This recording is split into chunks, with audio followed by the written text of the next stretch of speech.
Salut les gars, on se retrouve dans cette nouvelle vidéo. Aujourd'hui, je vous emmène dans le monde fascinant, dans le monde très fascinant, je vais dire même, du détourage sur Photoshop CC.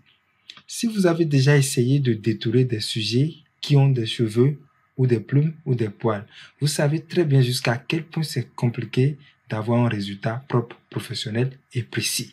Mais ne vous inquiétez pas, dans cette vidéo, je vais vous montrer comment utiliser l'outil sélectionner masqué de Photoshop pour avoir un résultat professionnel et précis. Alors, à la fin de la vidéo, on va appliquer une petite technique qui va nous permettre de rendre tout ceci plus parfait, propre et avec beaucoup de précision. Donc, restez jusqu'à la fin et on se retrouve rapidement après notre petite pause.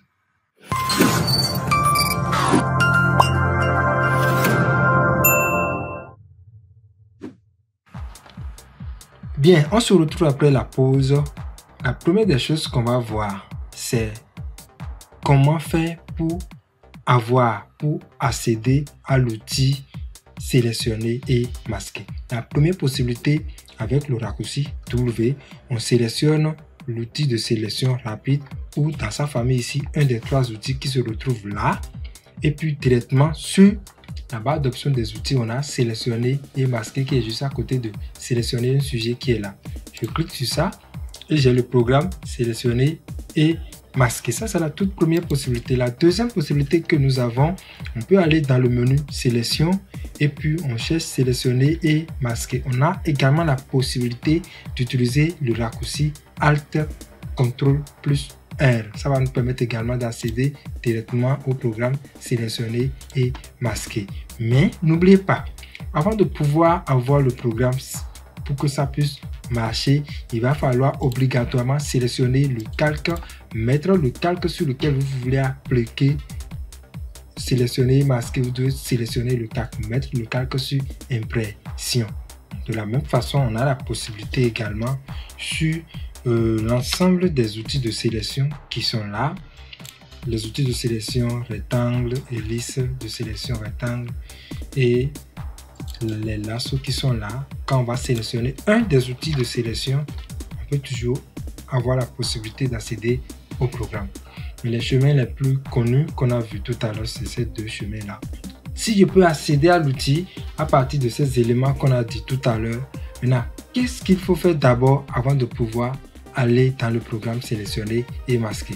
La première des choses qu'on peut faire ou qu'on doit faire, il va falloir sélectionner le sujet, c'est-à-dire faire une sélection autour de votre sujet pour continuer. Ça, c'est la première chose que vous pouvez faire. Mais vous n'êtes pas obligé, en fait, vous n'êtes pas obligé de faire la sélection avant d'aller dans le programme sélectionner masquer, puisque vous avez également la possibilité de faire votre sélection directement dans le programme. Par exemple, quand je reste ici et que je prends l'outil sélection rapide et que je fais sélectionner un sujet pour aller très vite, Photoshop va me faire une sélection autour de mon sujet qui est là. Ça vient. Voilà, Photoshop me fait la sélection autour de mon sujet qui est là. Alors, je fais quoi? Je clique maintenant sur sélectionner et masquer. Donc, j'ai aussi la possibilité de quitter directement Photoshop là-bas avec une sélection et de continuer dans sélectionner et masquer. J'ai également la possibilité de faire quoi? Je vais désélectionner d'abord, de venir directement dans sélectionner et masquer et de faire ma sélection. Donc, quand je vais cliquer par exemple sur ici, l'outil de sélection, je reste sur l'outil qui est en haut, qui permet de faire aussi des sélections. Je peux toujours recliquer à nouveau sur sélectionner un sujet. Vous voyez un peu. Et ça va me permettre de faire quoi? De refaire ma sélection et continuer.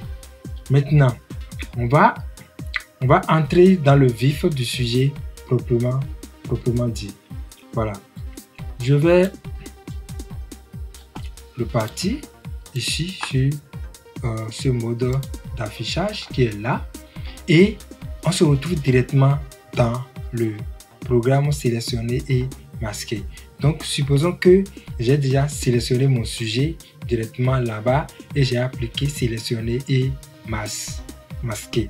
Alors, quand j'entre dans le programme, à gauche ici, on voit déjà que l'interface a changé. Ce n'est plus tel qu'on était dans Photoshop tout cru là-bas. Il y a un peu de changement. Ici à gauche, on a certains outils qui sont là. Sachez que chaque outil a certaines propriétés et certains avantages pour nous aider à améliorer ce qu'on est en train de faire. Donc, le tout premier outil qui est là, qui est l'outil de sélection rapide qu'on a utilisé même au début là pour pouvoir utiliser, sélectionner un sujet. Cet outil se retrouve à nouveau dans ce programme. Qu'est-ce que l'outil va nous permettre de faire?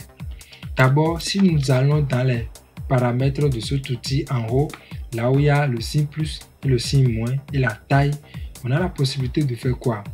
D'agrandir la taille de l'outil, c'est-à-dire d'agrandir le diamètre de l'outil.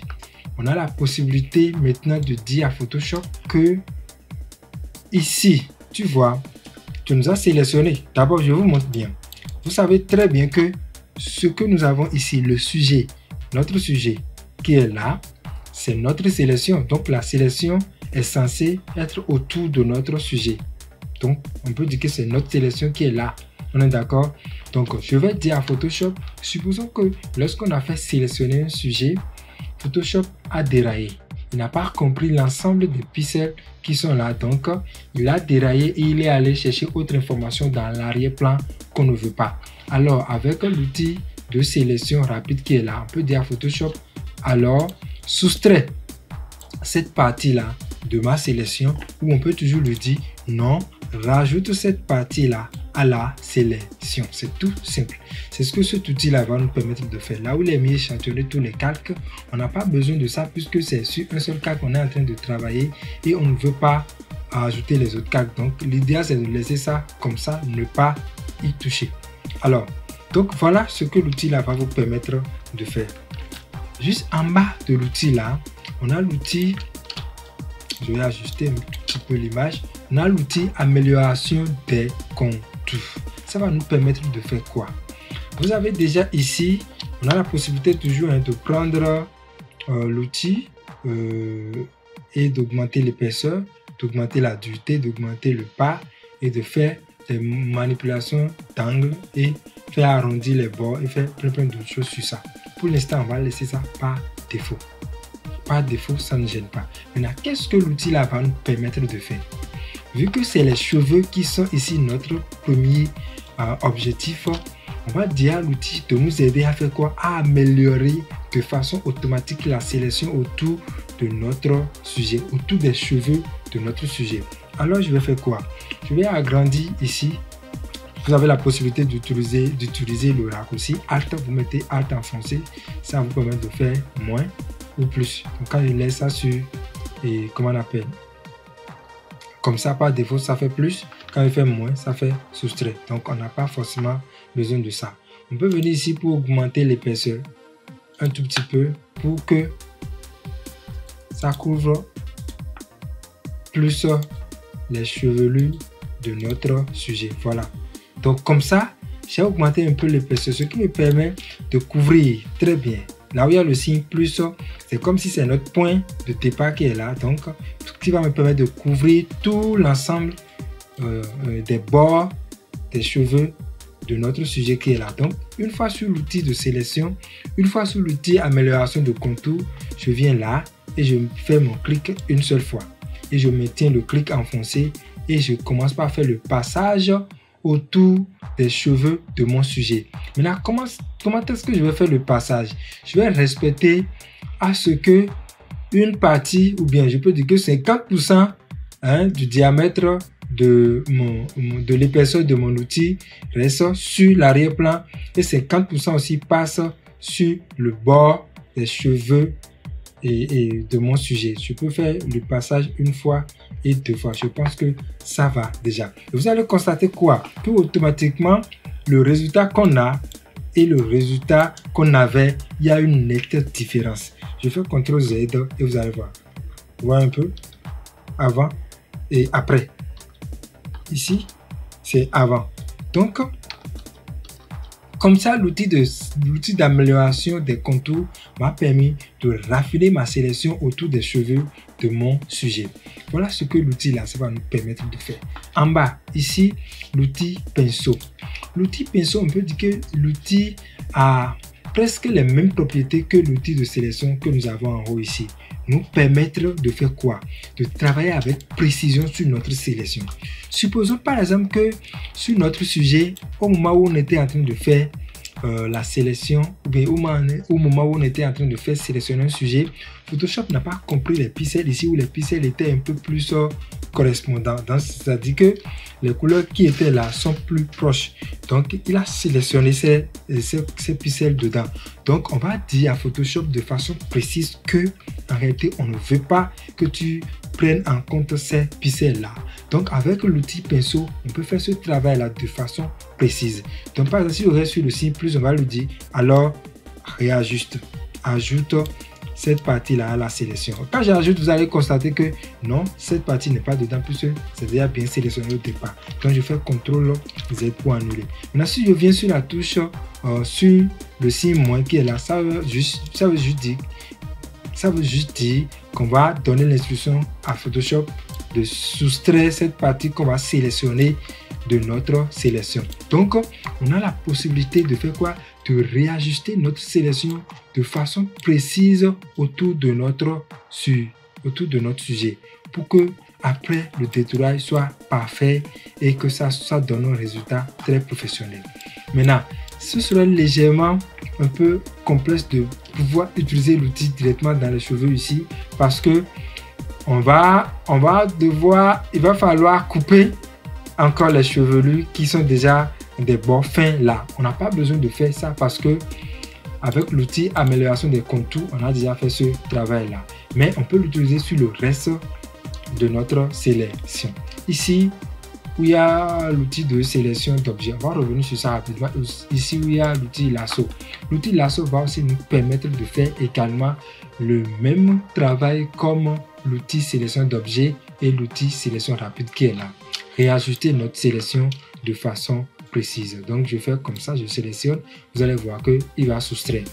Quand je viens sur ajouter ici à la sélection, quand je vais sélectionner, vous allez voir qu'il va ajouter ça à la sélection. Donc, ces outils vont nous permettre de faire quoi? De faire un travail de haute précision.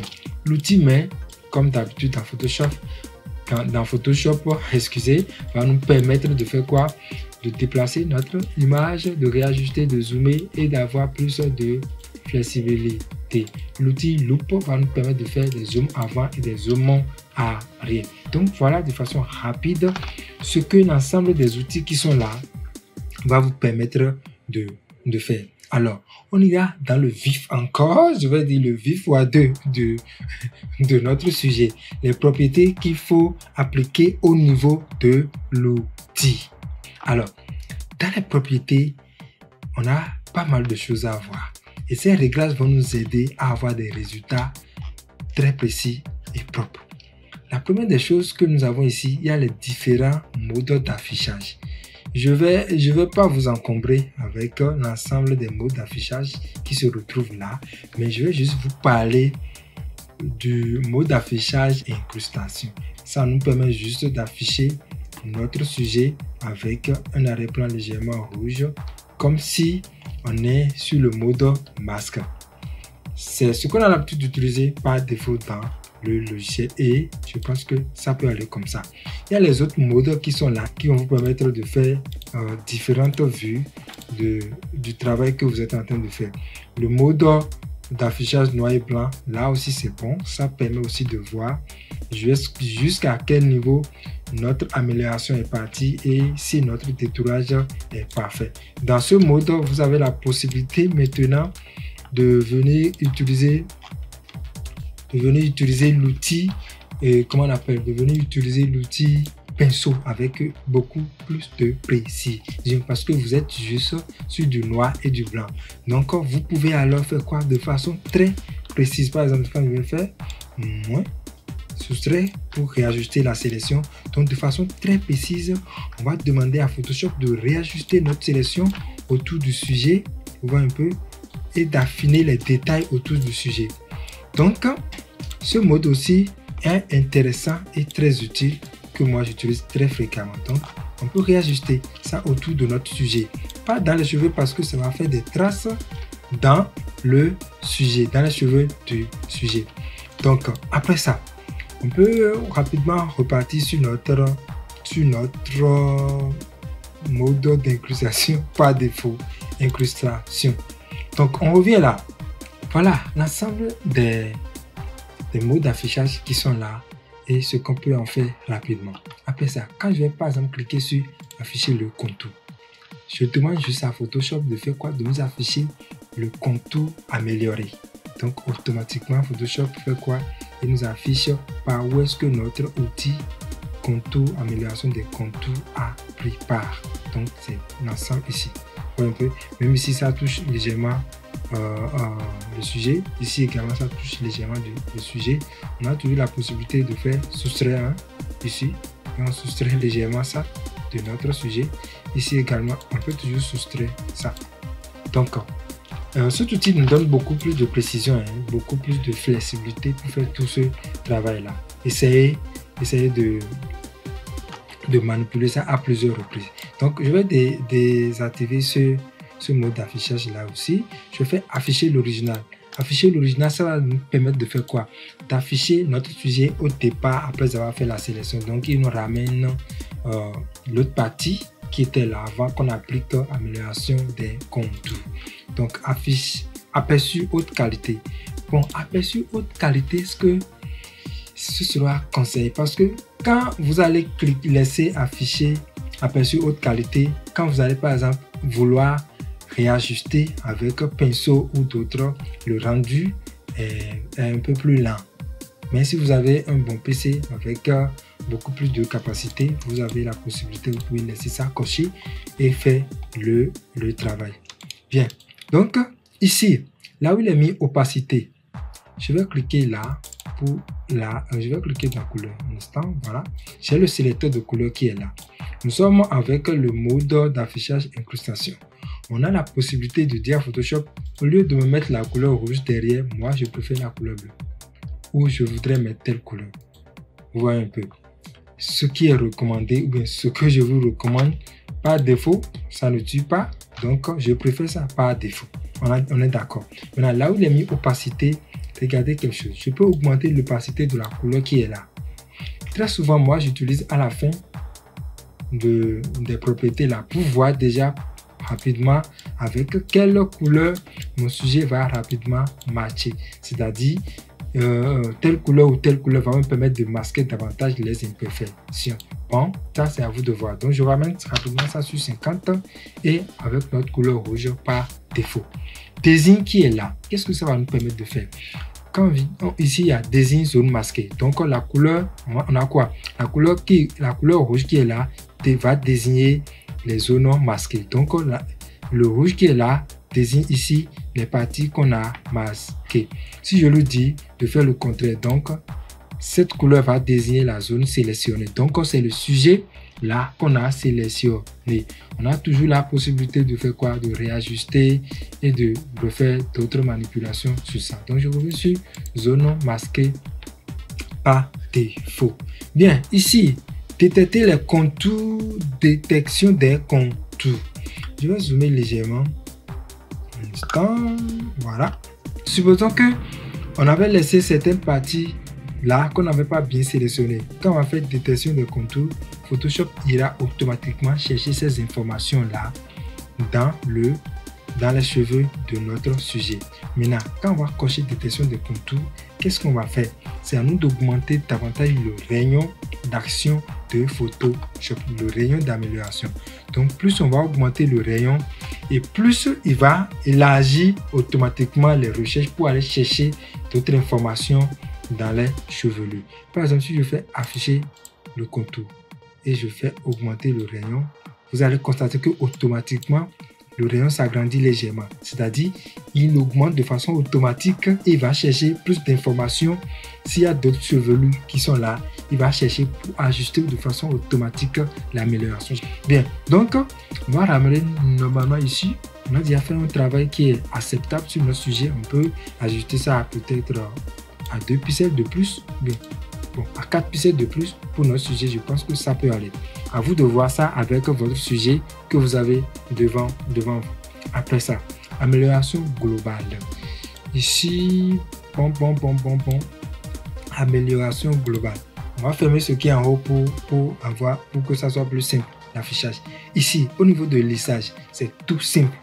Vous savez déjà que dans Photoshop, quand on fait une sélection après détourage, on peut resélectionner et demander à Photoshop de faire quoi? De lisser la sélection. C'est la même chose qui se passe. Moi, par exemple, avec mon sujet qui est là, je pense que avec les réglages par défaut qui sont là, ça peut aller. Contour progressif. Contour progressif va faire quoi? Va faire à ce que les bords, voient un peu, de notre sélection, ces bords soient adoucis. Donc, il va faire quoi? Il va adoucir les bords de la sélection. On a déjà les cheveux qui sont là. On n'a pas forcément besoin de rendre les bords de notre contour adoucis. Donc, sur d'autres photos, il y a la possibilité d'appliquer ces réglages qui sont là. Maintenant, contraste. Contraste, ça va faire quoi? Ça va davantage augmenter la densité des pixels qui sont là et faire en sorte que, vous voyez, plus j'augmente le contraste, plus vous allez voir que mes cheveux, le côté chevelu qui était naturel là a été accentué et ça devient façon nette. C'est pas cool. Donc je pense que par défaut à 0 comme ça, je pense que ça donne un résultat simple et naturel qu'on peut beaucoup apprécier. Ici, bien, donc décalage de contour, ça va permettre de nous faire quoi? De dilater notre sélection ou davantage de rétrécir notre sélection qui est là. Donc on peut laisser ça par défaut tel que c'est là et continuer. Donc je peux mettre ça à 0, voilà, à 0, pas 50, voilà, à 0%, et c'est là comme ça par défaut.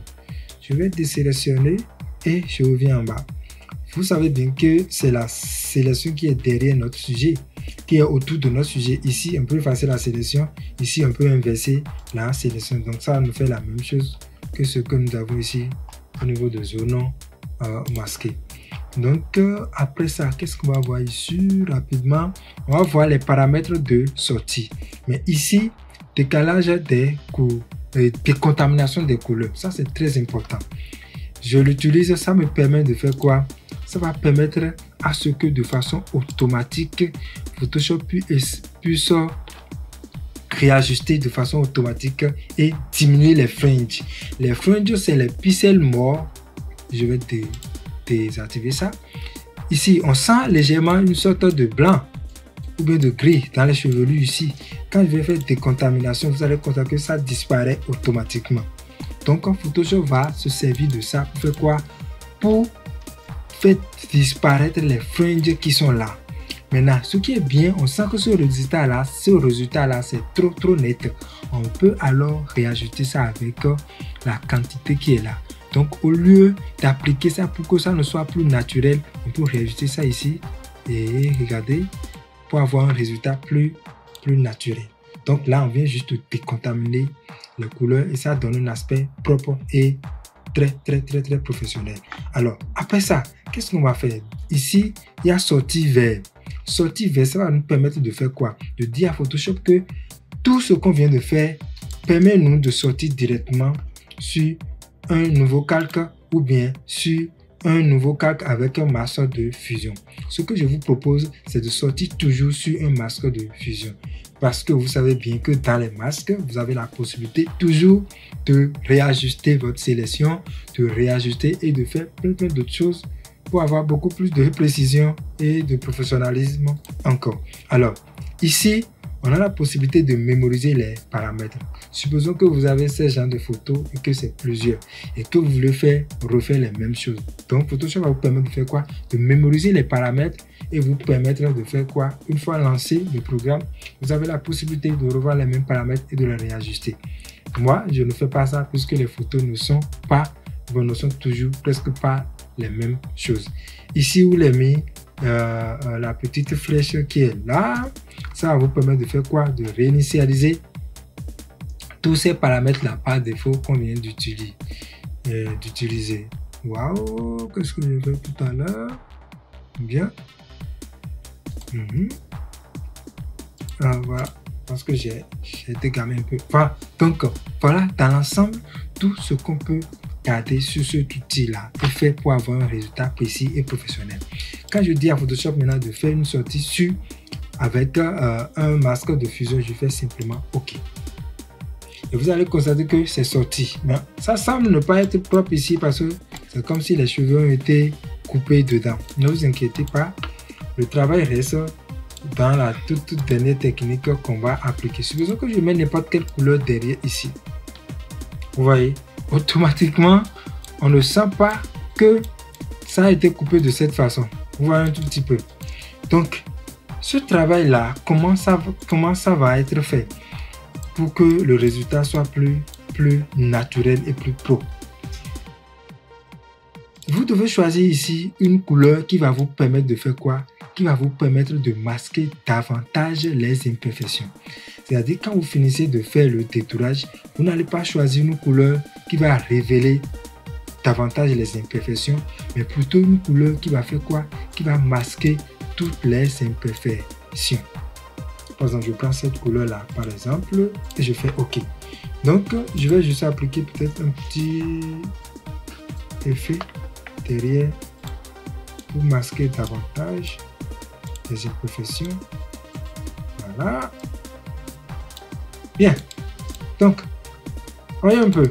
Donc, dans l'ensemble, voilà comment on peut utiliser l'outil là. Et après utilisation, comment on peut se servir de nos couleurs, mais de notre arrière-plan pour faire quoi?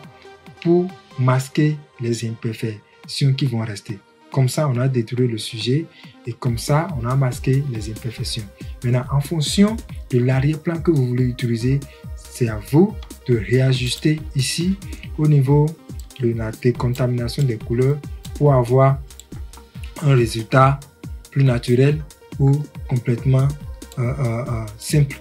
Vous voyez un peu, quand je vais tout enlever, vous allez voir de cette façon-là. Alors, donc, voilà, de façon rapide. Est-ce que c'est rapide? Voilà ce que vous pouvez garder au niveau de l'outil sélectionner et masquer.